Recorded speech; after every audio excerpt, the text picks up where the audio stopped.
नमस्कार दोस्तों, आप सुन रहे हैं किस्से और कहानियां विद नेहा।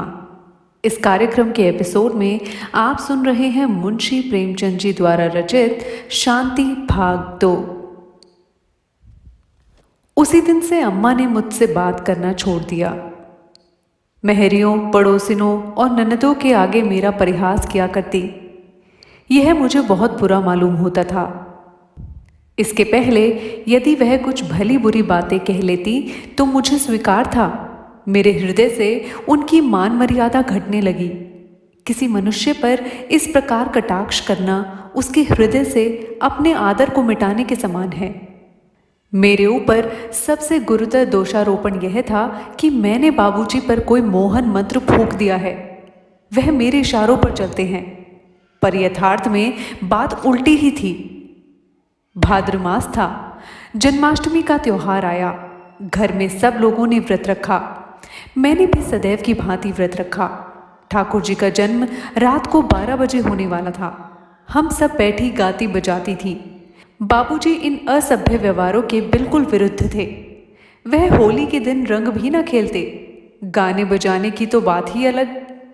रात को 1 बजे जब मैं उनके कमरे में गई तो मुझे समझाने लगे, इस प्रकार शरीर को कष्ट देने से क्या लाभ।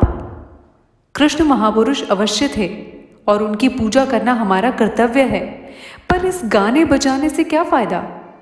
इस ढोंग का नाम धर्म नहीं है। धर्म का संबंध सच्चाई और ईमान से है, दिखावे से नहीं। बाबूजी स्वयं इसी मार्ग का अनुकरण करते थे। उपनिषदों की प्रशंसा में उनके मुख से मानो पुष्प वृष्टि होने लगती थी, पर मैंने उन्हें कभी कोई उपनिषद पढ़ते नहीं देखा। वह हिंदू धर्म के गूढ़ तत्व ज्ञान पर लट्टू थे, पर उसे समयानुकूल नहीं समझते थे। विशेषकर वेदांत को तो भारत की अवनीति का मूल कारण समझते थे। वह कहा करते कि इसी वेदांत ने हमको चौपट कर दिया। हम दुनिया के पदार्थों को तुच्छ समझने लगे, जिसका फल अब तक भुगत रहे हैं। अब उन्नति का समय है, चुपचाप बैठे रहने से निर्वाह नहीं। संतोष ने ही भारत को गारद कर दिया। उस समय उनको उत्तर देने की शक्ति मुझ में कहाँ थी। हाँ, अब जान पड़ता है कि वह यूरोपियन सभ्यता के चक्कर में पड़े हुए थे। अब वह स्वयं ऐसी बातें नहीं करते। वह जोश अब ठंडा हो चला। इसके कुछ दिन बाद हम इलाहाबाद चले गए। बाबूजी ने पहले ही 1-2 मंजिला मकान ले रखा था, सब तरह से सजा सजाया। हमारे यहाँ 5 नौकर थे, 2 स्त्रियां, 2 पुरुष और 1 महाराज।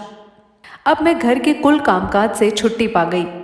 कभी जी घबराता तो कोई उपन्यास लेकर पढ़ने लगती। यहाँ फूल और पीतल के बर्तन बहुत कम थे। चीनी की रकाबियाँ और प्याले अलमारियों में सजे रखे थे। भोजन मेज पर आता था। बाबूजी बड़े चाव से भोजन करते। मुझे पहले कुछ शर्म आती थी, लेकिन धीरे धीरे मैं भी मेज पर ही भोजन करने लगी। हमारे पास एक सुंदर टमटम भी थी। अब हम पैदल बिल्कुल ना चलते। किसी से मिलने 10 पग भी जाना होता तो गाड़ी तैयार कराई जाती। बाबूजी कहते यही फैशन है। बाबूजी की आमदनी अभी बहुत कम थी, भली भांति खर्च भी ना चलता था। कभी कभी मैं उन्हें चिंताकुल देखती तो समझाती कि अब आय इतनी कम है तो व्यय इतना क्यों बढ़ा रखा है।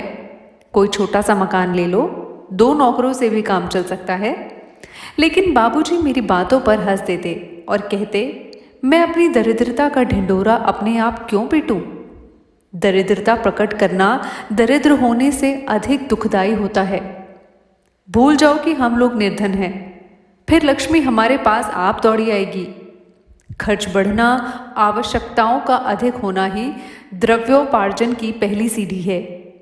इससे हमारी गुप्त शक्तियां विकसित हो जाती है और हम उन कष्टों को झेलते हुए आगे पग धरने के योग्य होते हैं।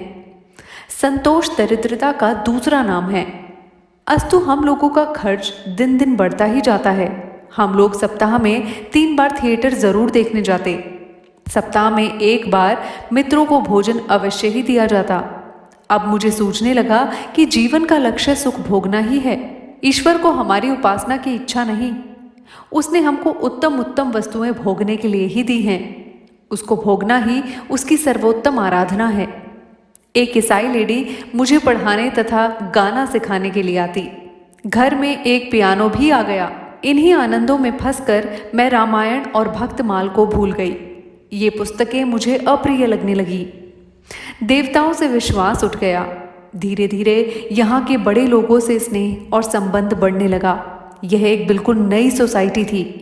इसके रहन सहन, आहार, व्यवहार और आचार विचार मेरे लिए सर्वथा अनोखे थे। मैं इस सोसाइटी में ऐसी जान पड़ती थी जैसे मोरों में कौआ। इन लेडियों की बातचीत कभी थिएटर और घुड़दौड़ के विषय में होती, कभी टेनिस समाचार पत्रों और अच्छे अच्छे लेखकों के लेखों पर। उनके चातुर्य, बुद्धि की तीव्रता, फुर्ती और चपलता पर मुझे अचंभा होता। ऐसा मालूम होता कि वे ज्ञान और प्रकाश की पुतलियां हैं। वे बिना घूंघट बाहर निकलती। मैं उनके साहस पर चकित रह जाती। वे मुझे भी कभी कभी अपने साथ ले जाने की चेष्टा करती, लेकिन मैं लज्जावश ना जा सकती। मैं उन लेडियों को कभी उदास या चिंतित ना पाती। मिस्टर दास बहुत बीमार थे, परंतु मिसेस दास के माथे पर चिंता का चिन्ह तक न था। मिस्टर बागड़ी नैनीताल में तपेदिक का इलाज करा रहे थे, पर मिसेस बागड़ी नित्य टेनिस खेलने जाती थी। इस अवस्था में मेरी क्या दशा होती ये मैं ही जानती हूँ। इन लेडियों की रीति नीति में एक आकर्षण शक्ति थी जो मुझे खींचे लिए जाती थी। मैं उन्हें सदैव आमोद प्रमोद के लिए उत्सुक देखती और मेरा भी यही जी चाहता कि उन्हीं की भांति मैं भी निस्संकोच हो जाती। उनका अंग्रेजी वार्तालाप सुन मुझे मालूम होता कि ये देवियां हैं। मैं अपनी इन त्रुटियों की पूर्ति के लिए प्रयत्न किया करती थी।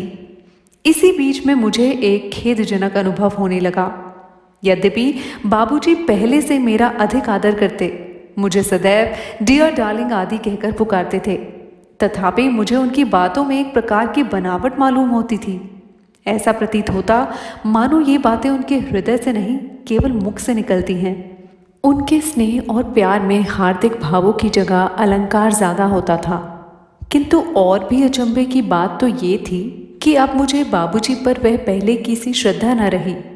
अब उनकी सिर की पीड़ा से मेरे हृदय में पीड़ा न होती थी। मुझे आत्मगौरव का आविर्भाव होने लगा था। अब मैं अपना बनाव श्रृंगार इसलिए करती थी कि संसार में यह भी मेरा कर्तव्य है, इसलिए नहीं कि मैं किसी एक पुरुष की व्रत धारिणी हूँ। अब मुझे भी अपनी सुंदरता पर गर्व होने लगा था। मैं अब किसी दूसरे के लिए नहीं, अपने लिए जीती थी।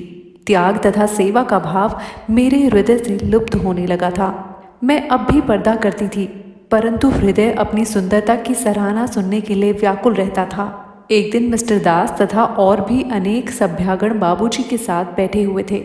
मेरे और उनके बीच में केवल एक पर्दे की ही आड़ थी। बाबूजी मेरी इस झिझक से बहुत ही लज्जित थे। इसे वह अपनी सभ्यता में काला धब्बा समझते थे। कदाचित वह दिखाना चाहते थे कि मेरी स्त्री इसलिए पर्दे में नहीं है कि वह रूप तथा वस्त्र भूषण में किसी से कम है, बल्कि इसलिए कि अभी तो उसे लज्जा आती है। वह मुझे किसी बहाने से बार बार पर्दे के निकट बुलाते, जिसमें उनके मित्र मेरी सुंदरता और वस्त्रभूषण देख लें। अंत में कुछ दिन बाद मेरी झिझक गायब हो गई। इलाहाबाद आने के पूरे 2 वर्ष बाद मैं बाबूजी के साथ बिना पर्दे के सैर करने लगी। सैर के बाद टेनिस की नौबत आई। अंत में मैंने क्लब में जाकर दम लिया। पहले यह टेनिस और क्लब मुझे तमाशा सा मालूम होता था, मानो वे लोग व्यायाम के लिए नहीं बल्कि फैशन के लिए टेनिस खेलने आते थे। वे कभी ना भूलते कि हम टेनिस खेल रहे हैं। उनके प्रत्येक काम में, झुकने में, दौड़ने में, उचकने में एक कृत्रिमता होती थी, जिससे ये प्रतीत होता था कि इस खेल का प्रयोजन कसरत नहीं, केवल दिखावा है। क्लब में इससे विचित्र अवस्था थी। वह पूरा स्वांग था, भद्दा और बेजोड़।